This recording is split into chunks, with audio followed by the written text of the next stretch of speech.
My name is Kay. I'm a yoga teacher with Vital Beat, and I'm also a nutritionist with a teaspoon half full. And I decided today that I would do a little recipe demonstration for you for a super simple recipe. I call them my no-bake bars, and they are a fantastic snack option. My daughter loves them. I send them to daycare with her. They are nut-free and they are egg-free, and they're a vegan option if you're a vegan. And they're super simple, super easy to make, not too many ingredients, and I can just make in the evening before the next day, or I make a big batch for the week because my fiance loves them as well. So we'll start off today. What we'll need is some medjool dates. I like medjool dates because they're still nice and soft. They've got a really good moisture content, so it's really good for binding together. And then I've got some organic coconut oil, I've got some organic muesli, I've got some essential oils, and I've got some cinnamon. All of these ingredients I got from my local Whole Foods store called the Wasteless Pantry. And I just take in my jars as I need and just have them filled up. So it really reduces a lot of waste when I'm making these kind of things. Oh, one more thing I forgot. My seeds. These are an integral ingredient to my no-bake bars, my seed bars. Again, these are from the Whole Foods store. These are pepitas, sunflower seeds, and linseeds, and I've just mixed them all together into a ready-to-use container. And I put these on my muesli, I sprinkle it on my porridge, I put them in my bliss balls, and sometimes I dry toast them and put them on my salads as well. So we're starting off, we need 2 cups of medjool dates. We need the pits removed. I don't bother chopping. Sometimes a recipe says roughly chop your dates, but I just rip them open, take the seed out, and just chuck them in because they're going to get blitzed anyway. So we need 2 cups worth. 2 cups is a rough estimate. Everything I do is a rough estimate. This recipe is going to be up on my blog later tonight at www.ateaspoonhalffull.com. So if you can't keep a track, it'll be there for you later to watch. So I reckon one more medjool date. Beautiful. So I chuck them into my food processor. Now this processor is a nifty little thing. It's super cheap. I picked it up from Kmart. It wasn't very expensive at all, and I use it so much. So we've got our dates with the pits removed in there. Put that to the side. Now I've just got a muesli mix here that I made again through my Whole Foods store. You can just buy a commercial muesli mix if you like, but I made this one myself, and it's got a mixture of bran and oats, sultanas, and linseeds. So I'm just going to have 1 cup of that. Oh no! Cool. 1 cup of that. Awesome. And now a cup of mixed seeds. So what I usually do is I've got my seed mix here, which is pepitas, which are pumpkin seeds, as well as sunflower seeds and linseeds. So it's 1 cup of mixed seeds. So what I'm actually going to do is about 3/4 of a cup of this pre-made seed mix that I always use. And then I'm going to get my hemp seeds. I use hemp seeds a lot, but I keep them separately because they've got a really high oil content, and so they can stick to other things. Hemp seeds are super high in essential fatty acids, especially omega-3. And an excellent source of protein. So about 1/4 cup of those. So it comes to 1 cup total of seeds. Cool, all right. So next we're going to bump up the flavour a little bit. You can use just plain old powdered cinnamon if you like. I like to use essential oils. I use doTERRA essential oils. I've got a cinnamon bark here that I sometimes use. And I've also got a blend here. It's their protective blend, and it's an excellent supporter of the immune system. And because I'm giving this to my child, and because she goes to daycare a lot, I'm always using essential oils in my cooking. So just a couple of drops of that. But if you don't have essential oils, that's fine. You can use vanilla essence, or just use powdered cinnamon, which is what I'm going to put in the recipe, is powdered cinnamon. Now I've got my organic coconut oil here, and it's about 34 degrees in Perth today. So it's already lovely and melted. On my recipe, I'm going to put 1 to 2 teaspoons because we don't really know how much exactly we need. It's going to depend on the moisture content of your dates and how much dry mixture you've got in there. If you're using something like, say, chia seeds, they tend to absorb a lot of moisture, so you might need a little bit more coconut oil. So we're going to start with 1 tablespoon of coconut oil, and it's best if you start with it melted. So I'm just going to do 1 tablespoon, 1 liberal tablespoon. Now, I need my lid. I'm just going to put the lid on for my blitzer. And then I've got the top of my unit here.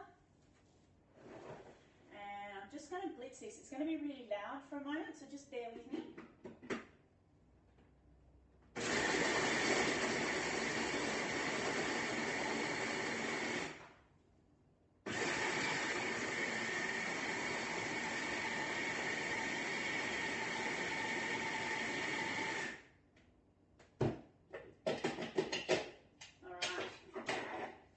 So what we want is a consistency.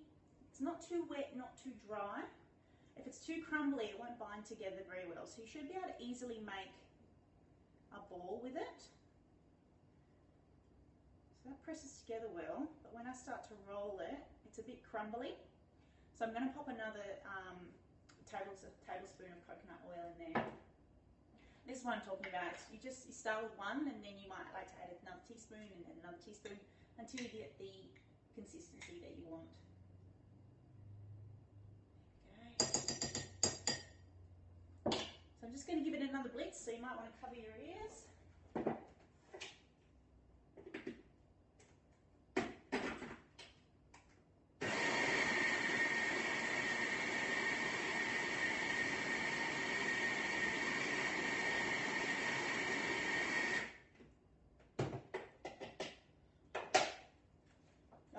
Smells so good with those essential oils. Okay, so if I take a little bit of it, squeeze it into a ball, yeah. Now I can roll it. What are you making? I'm making a no-bake seed slice. Sorry, I just had a question pop up on my screen. It's kind of like a muesli bar, and but it's no baking required, and it's nut-free and egg-free. Great vegan option actually. So now that that's made and it's the right consistency, I am going to pop it in a tray. We're going to press it down into a tray and set it. So I'll just grab a tray because I didn't get one out. There we go. One in my cupboard. Okay. So you can use any kind of tray that you like. This is about a good size for this amount of mixture. You can use one of the Pyrex glass tray if you like, but I just really like these falcon enamel tins. They're just really cute. I like old stuff, if you can't tell by my bench. Okay. So we're going to pop our mixture into our enamel tray. Nice. I always make such a mess. Alright, and we're going to press that in. This is kind of the fun part. It's really important how tightly you press down your seed mix, because that's what's going to help it bind together and set really well. So you can be a little bit forceful with it, take out a bit of pent up energy, anger if you like. So we're pressing it down into the tray. Now I've lined this falcon enamel tin with baking paper. It just makes it easier to get out. You don't have to, but sometimes if you're trying to get something out of a baking tray and it breaks, It's a little bit upsetting, so I just stick with the baking paper.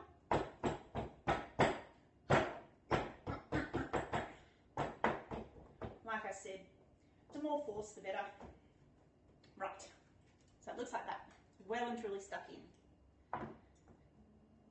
So we are going to set this in the freezer. I choose the freezer because I'm lazy, and I mean, you put it in the fridge if you've got a bit of extra time, but I chuck it in the freezer for 10 to 15 minutes, and then I pull it out. It's ready to go, ready to slice. So you do want to slice it when it's cold and when it's set. If you start slicing it when you've only just made it, it will fall apart. So this is one I prepared earlier. I've actually taken it out of the enamel tin, and I've kept it in the fridge. So this is our seed slice knife, and then you just want to cut it into whatever size you'd like your muesli seed bars to be. So I usually go down the guts.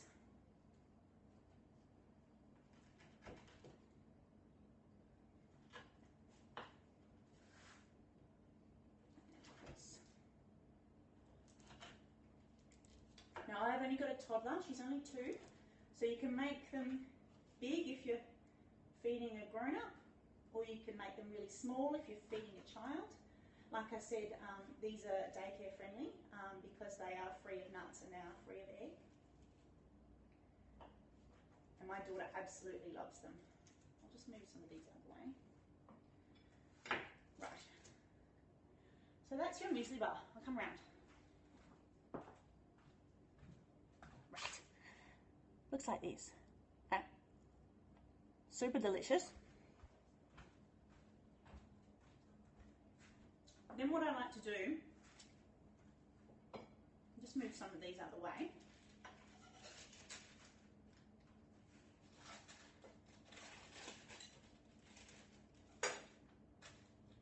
Is I do wrap them up. You can take the baking paper that was in the bottom of your tin and just reuse that. And then I roll up. You can sticky tape it if you like, or just leave it as is. I generally leave it as is. This is just great so that you don't get any date moisture on your hands. It's really good for little kids because little kids tend to hang on to things really tight. And often when I give them to my daughter, I give them to her like this, and she'll hang on to them and nibble away like that. And I store them in the fridge like this. The paper also stops them from sticking together when you stack them in the fridge. Right. So store them in the fridge. Keep that chill so the coconut oil stays set. And when you take them out, when you use them for lunch, either keep them refrigerated or put them in a cooler bag just so that they don't get too hot. When they get too hot, the coconut oil softens, and of course these soften. Still edible, but it's just a little bit softer in texture, and it turns into more of a cake. But we want them to be like muesli bars. So these have got no refined flour, and they're chock full of seeds. Now seeds are rich in zinc and iron, magnesium, selenium, lots of really vital nutrients. The whole bar is really high in fibre, so it's really good for our gut health. And it's got no refined sugar. It does have dates, so it is quite sweet, but of course they do come with all those added nutrients, so it's not an empty sugar like, say, a white sugar or a brown sugar. They taste delicious. You can add, if you want an extra hit of antioxidants, you can add some goji berries, or you could add maybe some cranberries, some unsweetened cranberries. Yeah, and that's my recipe, and I really, really hope you enjoy them, and I hope you give it a go. I make a batch of these every week, and they're super handy to have around the house. They're nice, nutrient dense, energy dense, and super tasty. So like I said, sorry, now I just ate that. The recipe will be up on my blog this evening, www.ateaspoonhalfful. You're very welcome, thank you. Ateaspoonhalfful.com. And so you can watch this video again because I'll be saving it as a demonstration. And also there's a beer recipe card that you can print out and keep. Thanks for watching. Thanks for hanging out on my Periscope in my little kitchen here in Western Australia. I hope you had a great time. Bye-bye.